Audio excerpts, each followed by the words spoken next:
Good morning, everyone. So, I had all of my gardening stuff ready out there. I had to start the seeds. This is about if I want to do it all outside, not in a greenhouse, not in a house, not in the garage, which our house is just too dark. I could move it upstairs here into my room. I went, okay, I'm not going to do that. So this is about the right time to start the seeds outside, yeah? No matter what it is. Yes, yeah.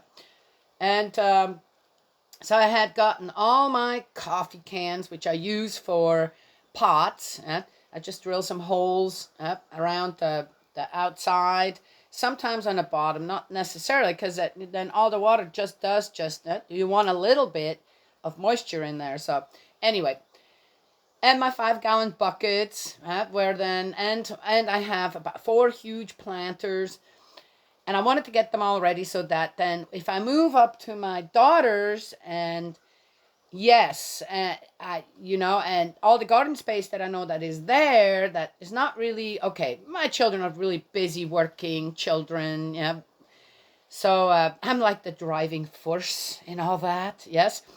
And of course, I don't just do it. I mean, okay, go and invade somebody else's space. It's all, yes, mom. Do you guys mind if I blow? Oh, yes, mom. And my oldest daughter, even her husband prepped a couple of beds where the children last year, the children and I, we grew some things that I also had brought along. And it was amazing. It was really, really cool. They really loved it. And we got quite a bit of stuff from it when it came to food. So I'm getting ready for all that, and I already told whoever's going to come pick me up in about a month or so, it says it's got to be a truck. They all have trucks, okay? Yeah, yes, I have to say, my family, my children, everybody's doing really well. They work very hard for it as well. Yes? Oh, okay, I guess that was a good example. Or, what am I just saying? Yes? um... So I got it all ready, and yesterday, the 5 gallon buckets I put in, okay, so because, well, how's there going to be enough nutrients in that, okay, my own soil that I make here, yes, I do, with the manure from the barn, and it takes about 3 years. The third year, it's ready as dirt. Oh, it's amazing to watch that process. I'm just saying that I did this in the city too. I'm just saying. My daughter, my youngest daughter, she's so cute. She lived in an apartment. She said, Mom, I got a composting thing that you can have in the house. And I'm going, you do? And knowing how small her apartment was, I'm like, well, that's going to start to stink, regardless of where you're going to have that. But anyway, she tried. There you go, right? Yes? Okay. Anyway, and so I take 2 liter bottles, or even you can take milk jugs, and you cut the top off, and you leave the little the lid, and you leave that on, and then you cut so many inches below the top, and then you fill the container with I used the fresh manure, the stuff that you should not put around plants because it'll burn them. It's so strong, and then some kitchen scraps that I saved, and I mixed that up and I put it into these containers and these bottles or milk jugs, and then put the top of it fits nicely then down in there, and I also make holes in these containers, in these little ones, and put that in the middle of my 5 gallon buckets or these big planters that I have. And then as they get watered slowly, right? Yes, throughout the whole season, what gets released? Nutrients. Yeah, okay. So it fertilizes itself all through the season. So I got all that ready, and then went and got my huge seed box that I have. And I went through it all and said, oh, I want to plant this, right? So they're starters, most of them, except for the big buckets yeah.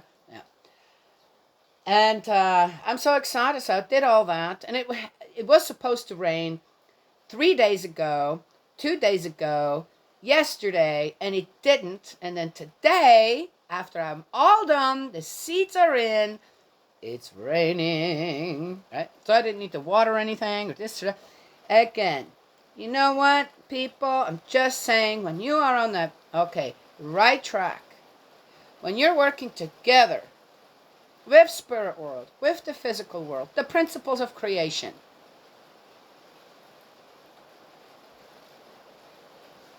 things just happen. Oh, does it always happen like this? Well, that'd be silly for me to assume that or to even expect that, right? But when it happens like this, which it happens way more than one would think it would happen, it is noticeable. It just is. Yes. Yeah. I'm just saying. Ugh. I just don't understand why people aren't working together with God, understanding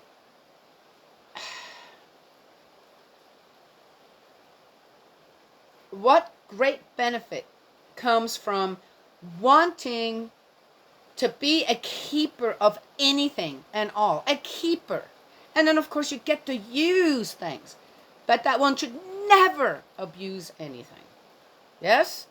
Which brings me to something that I saw where it said that, don't put a burden on a child.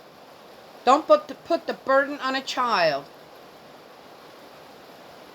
on the choices that the parents have made. And it was a short one. It really didn't need any kind of extra explanation. I find it, okay, how about I do this? Rather than pointing out what I see that I find just, I'll tell you what I do. When I spend time with my children or my grandchildren, okay, I don't have a cell phone. I'm not hanging on, but I can use my tablet kind of like as that. I don't have my tablet around. That's usually somewhere hooked up till I'm all by myself doing my own thing. I don't sit just in front of the TV and, be quiet, this, that, right? No. I spend time with my children. I spend time with my grandchildren.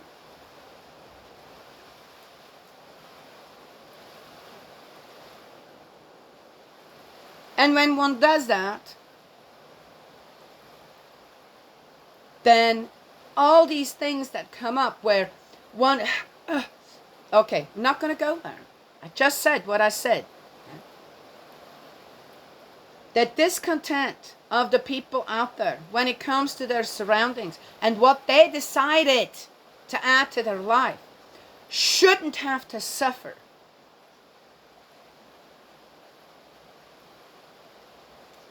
Just saying. All right.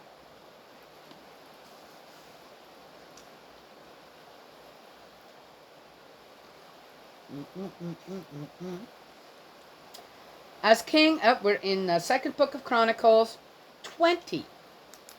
We're in 20, actually. All right, out of the Living Bible. Later on, the armies of the kings of Moab, Ammon, and of the Meunites. Who the heck are these now? I've never heard of the Meunites. Meow. What do you think, Junie? There are Meunites. Declared war on Jehoshaphat and the people of Judah. Word reached Jehoshaphat that a vast army is marching against you from beyond the Salt Sea, from Syria. Now here are the consequences. He went and he engaged, he agreed, right, to do what with Ahab? Whoa, that's twice the army right there. Right? And what happened? They lost. Ahab died, and Jehoshaphat skedaddled back to Jerusalem. Yes? The word got out. And guess what? That dude ain't as we thought. He just gave himself away, more or less. And this is what's happening. Now war is coming towards him. Now let's see how his defense works. Might still turn out all right. But the threat now, because of what he did, and regardless, bloodshed's going to happen. I don't know. Let's find out. It is already at Hazazon Tamar, also called Engedi. Jehoshaphat was badly shaken by this news and determined to beg for help from the Lord. Yeah. So he announced that all the people of Judah should go without food for a time in penitence and intercession before God.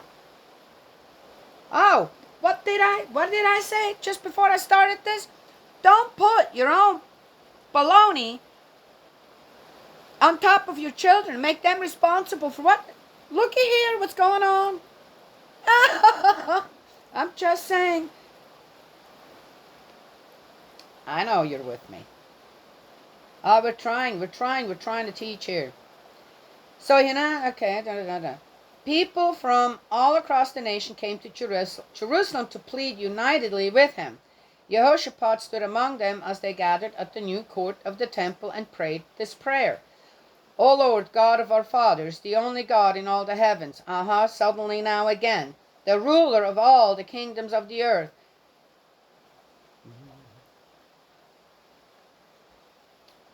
Amazing when people start paying attention to God. You are so powerful, so mighty. Who can stand against you? Oh, our God, didn't you drive out the heathen who lived in this land when your people arrived? And didn't you give this land forever to the descendants of your friend Abraham? Twisting the words around. Your people settled here and built this temple for you, truly believing that in a time like this, whenever we are faced with any calamity such as war, disease, or famine, we can stand here before this temple and before you, for you are here in this temple, and cry out to you to save us, and that you will hear us and rescue us. And now see what the armies of Ammon, Moab, and Mount Seir are doing. You wouldn't let our ancestors invade those nations when Israel left Egypt, so we went around and didn't destroy them. Now see how they reward us? Oh, now we're accusing God. Oh, that will work. I wonder what I want him to lose. I know. Aye. For they have come to throw us out of your land which you have given us. O our God, won't you stop them? We have no way to protect ourselves against this mighty army. We don't know what to do, but we are looking to you. As the people from every part of Judah stood before the Lord with their little ones, wives and children,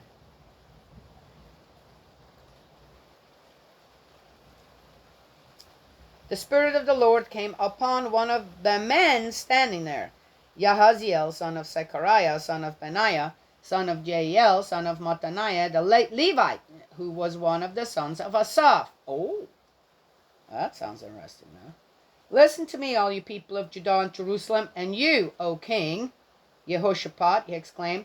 The Lord says, don't be afraid, don't be paralyzed by this mighty army, for the battle is not yours, but God's. Tomorrow go down and attack them. Yes, God would definitely say that. You will find them coming up the slopes of Ziz at the end of the valley that opens into the wilderness of Jeruel. But you will not need to fight. Take your places, stand quietly, and see the incredible rescue operation God will perform for you. Ooh. O people of Judah and Jerusalem, don't be afraid or discouraged. Go out there tomorrow, for the Lord is with you. Okay, as displeased as I am on how things are turning here, on what the people are doing, what the king is doing, this, that, and using women and children to get at God's heart. Yes. What did I say as well? With the rain, this, that, where, okay, I'm just going to do, I'm going to do what I need to do, and I'm going to do it right now. And then when I'm ready, right, what does God do, right? He steps right in, we need some rain now for Daniela's, Okay. All right. So, it kind of feels a little bit the same way, yes? I mean, if my children were to come to me and plead with me, okay, I don't let my children abuse me in any form or way. Okay, if sometimes some things happen in their lives and they're kind of, I'll take a step back. I've learned from God. I take a step back and say, okay, I can wait until you come to your senses and then come apologize, and then we're going to work from there. So I can see on how, okay, so there's this multitude of people. Again, if you believe, right? You believe in a God? Do you believe in God and spirit world? I could see her goes, oh, okay, well, let's see. Let's see what I can do, right? And he's giving them instructions through one man, okay? A Levite. That sounds right to me somehow, okay? All right. Let's just keep going.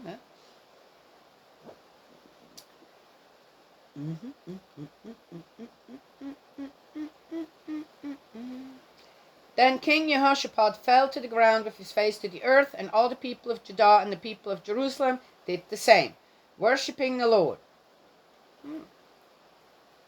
Interesting. Then the Levites of the Kohath clan and the Korah clan stood to praise the Lord God of Israel with songs of praise that rang out strong and clear. Is it the God of Judah now or the God of Israel? And this is very interesting. Early the next morning, the army of Judah went out into the wilderness of Tekoa. On the way, Jehoshaphat stopped and called them to attention. Listen to me, O people of Judah and Jerusalem, he said. Believe in the Lord your God, and you shall have success. Believe his prophets, and everything will be all right. After consultation with the leaders of the people, he determined that there should be a choir leading the march, clothed in sanctified garments, and singing the song, His loving kindness is forever, as they walked along praising and thanking the Lord. And at the moment they began to sing and to praise, the Lord caused the armies of Ammon, Moab, and Mount Seir to begin fighting among themselves, and they destroyed each other. Oh, interesting. For the Ammonites and the Moabites turned against their allies from Mount Seir and killed every one of them. And when they had finished that job, they turned against each other. So when the army of Judah arrived at the watchtower that looks out over the wilderness, as far as they could look, there were dead bodies lying on the ground. Not a single one of the enemy had escaped. Well, that's interesting. Oh. King Jehoshaphat and his people went out to plunder the bodies and came away loaded with money, garments, and jewels stripped from the corpses. So much that it took them 3 days to cart it all away. On the 4th day they gathered in the Valley of Blessing, as it is called today, and how they praised the Lord. Okay, that was the right thing to do? Well, at that time, okay, that was the right thing to do. If you were just basically delivered out of the hands of your enemies that came to do what? And were in great numbers and would have triumphed over you. If you were to really came across that, what would you do? What would you do?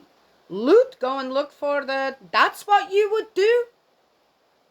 I'm just saying, just beforehand, they were all, oh, Lord, be with us, God, be with us, save our children, women and children. Okay. No doubt that whoever laid out on that field, if that actually really happened, what did they leave behind? Would it have been? So I'm asking one more time before I say what I would have done. Right away it came to my mind what should have been done. What would you have done? Everybody was slain. Everyone. It says everyone. There weren't nobody left.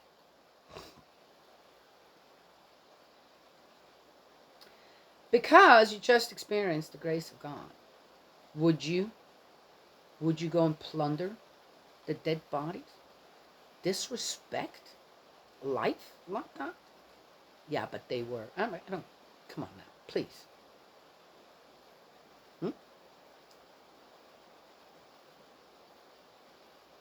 I think the right thing to do would have been to send whatever was valuable back to these countries, to the families. Would have taken a little while. Oh, this came from this soldier. Well, I don't know who they all are. But just send it back. to the families of the soldiers, the widows and the children left behind, and give them a proper burial. Don't you think that would have been the right thing to do? And what kind of elevation would the people of Israel gained from everyone around them? Just saying. Yes?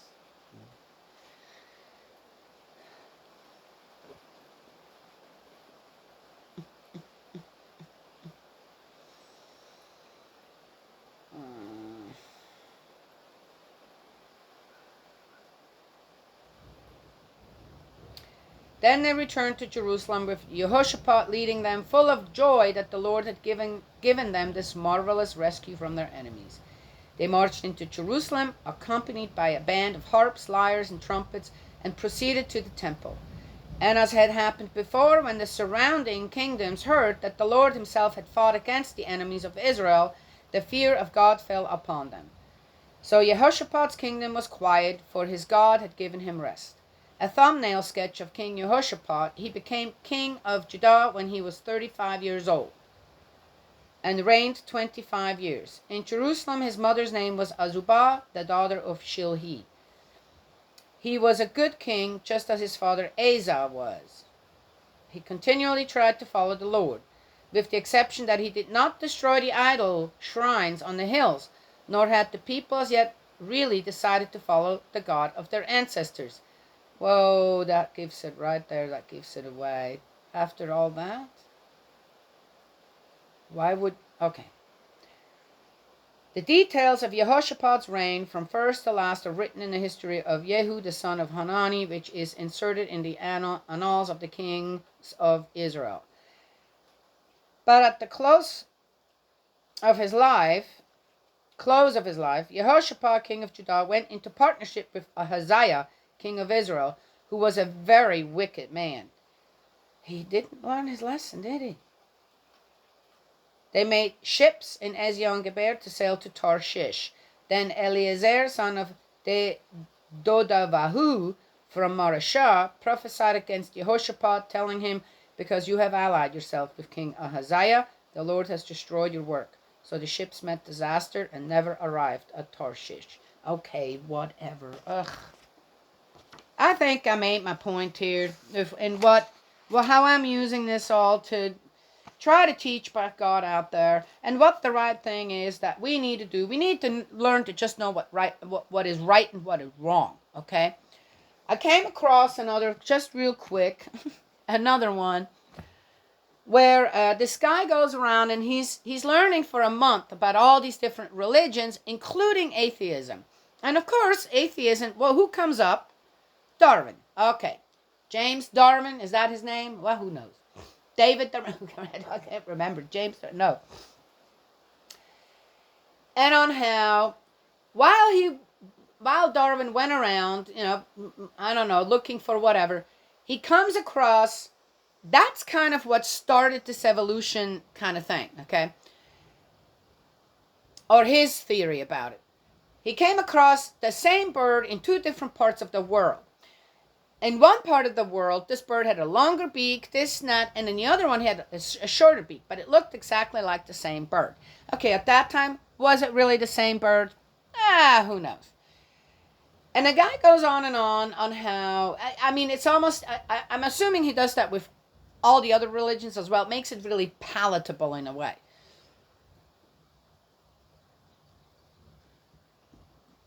I've said this before. I've never come across an atheist who didn't believe in God. They just don't believe in religion. And who can blame them? I don't really either. I do not believe in religion. I think religion is as destructive to God as atheism, true atheism, the deny of God is as well. That's what I think. And when we look around on where a lot of the conflict and how it starts, it's about religion. It is. All right. Under the disguise of religion. Okay. Really, when it comes down to it, it's about loot, property, land, minerals, whatever. Okay? Religion doesn't have anything to do with it. Atheism has nothing to do with it. It has to do, actually, with the 7 deadly sins. There's a reason they're called that. Yes. Anyway, so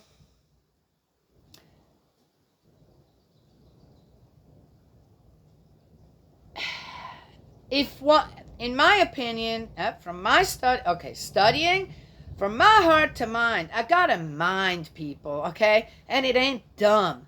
I believe I am not a dumb, ignorant moron. Am I saying other people are? I don't know. They're going to have to answer that question to themselves. To ignore evolution, there's 6 evolutionary periods which go right along with the 6 days of creation in the Bible. Bible existed before the theory of evolution, okay? And all the science stuff that goes with it, that people ended up discovering and going, hey. The 6 days of creation that go right along, every day goes right along with one evolutionary period in history. That's they came first. That was recorded first. Ooh, interesting. Yes? Hundreds and hundreds of years before. Just saying. Okay? And so to see that, number one, and then to deny God, because, but we got this natural billions and trillions of years of evolution going on, I'll get to the last part of that here in a moment. And to disregard on how there is a creator, there is an artist behind all of that, is ridiculous to me. Absolutely ridiculous. Okay. The give and take that I have with spirit world, of course, I can say that. I know not everybody has that, so it's not as clear to them. But in my opinion, if Darwin was really out there studying these kind of things, study evolution, study the animals, this and that, and what happens, then he should have come to the same conclusion. Yes? Yeah. To deny evolution is silly. To deny God is silly. There's a unity happening there with both of it working together. And that is how this all came to be, including us. That's no problem for me to understand. No problem at all. That makes absolute perfect sense to me. There's one thing in evolution, and I tell you what, every time my children and I would go to a museum or something and they would show on how the ape, Darwinism, that's a Darwinism, okay, would evolve into a human being, I'd say, okay, guys, what do we got here? Let's think on animals that have evolved, for example, the horse or the dog or okay. And do these animals that, to begin with, still exist? Nope. That's evolution. Exactly. Right? As time went on, yes. I'm sorry, guys. When I know how my body reacts when I'm in higher elevations, when I go to, how about people who climb Mount Everest? What do they have to do in order to actually be able to go up to the top? And then they still have to wear, but they have to do what? Their body has to adjust to the height in different base camps. Yes? Okay. Well, it's the same thing with evolution. Okay? As time goes on, things developed into what? As they are now. Are things still evolving now? And so I asked my children, I said, what animal that we're supposed to have evolved from still exists? They go, we still have apes, chimpanzees, gorillas. Are they in different states of evolution, like the chart shows? No. Okay, just saying. it's not that. If your heart to mind is in the right place and you understand what it takes to create something, and the steps to take, when you have that understanding of the difference between the principles of creation and the principles of love, which we are only human beings, the species of human beings are a part of both. Okay, the free will, the free choice that we have, in the way that we are able to adapt to things that an animal can't if it is taken out of its environment. I think we've seen enough endangered species this snap, plants and animals, on the list because of what? Yet we seem to be able to adapt. We move. Okay, I'm just saying. We don't seem, it doesn't matter what comes around, we don't seem to be becoming less out in the world, right? Yes? The human population is growing. It was even growing during COVID time. Just saying. Okay. Anyway. There is just, again, there's a reason we have we have two words called common sense. Okay? Logic. Yes? And then there is also belief. Faith.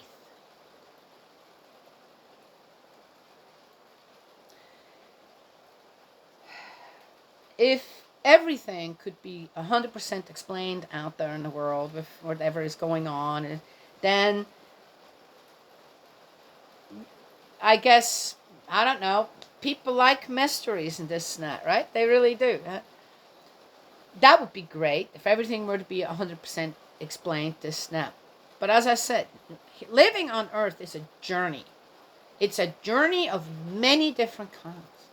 There isn't one better than the other if it is done as a keeper and a user, yet never an abuser.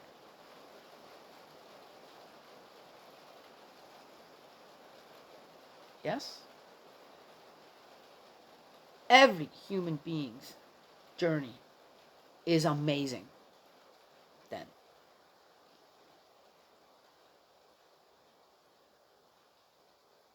Just saying. Doesn't matter who you are. But it does depend entirely on yourself. It really does. And then if you find people around you that feel the same way, this or that, last thing, that's also great. Yeah? Yes, makes it even more amazing. Yeah? I play this. Oh, it's called word roll. Okay, and so I play it about maybe 10 to 20 times a day. Okay, I mean, going through 20 games, 10 to 20 games, sometimes less, sometimes more. It just depends on how into it I am for a while. And I really like it. I love putting words together out of whatever I got, and I even try to lose, and I don't seem to. Okay, sometimes I do. I lose maybe one game out of 20. I lose. Okay, yes, can't even go to 10. How 1 out of 10? Now it's like almost 1 out of 20 games I lose.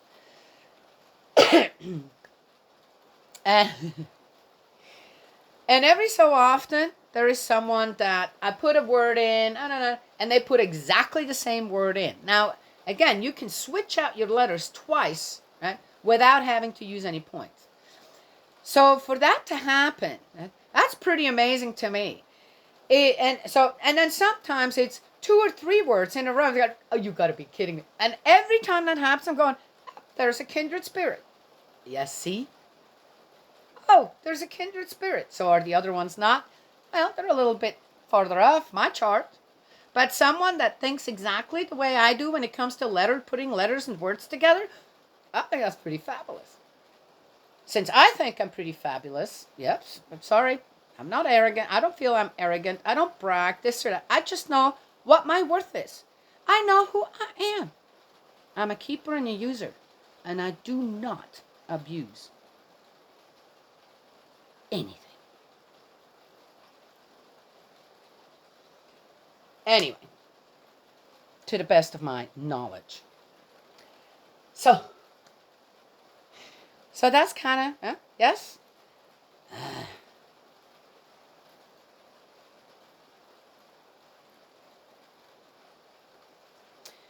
If we depend on others to discover the truth, and that is the key to our knowledge, most likely we're going to end up with more lies than the truth. That's why you do this journey on your own. You don't let someone else do it for you. Yes? Or tell you how to do it, per se. Of course, one can go and get some advice, this, that, but in the end, you've got your own original mind. Everybody does. Everyone does. And you walk that journey again as a keeper and a user, never an abuser. Yes? Okay. I'll leave you with that today. God's love and blessings always.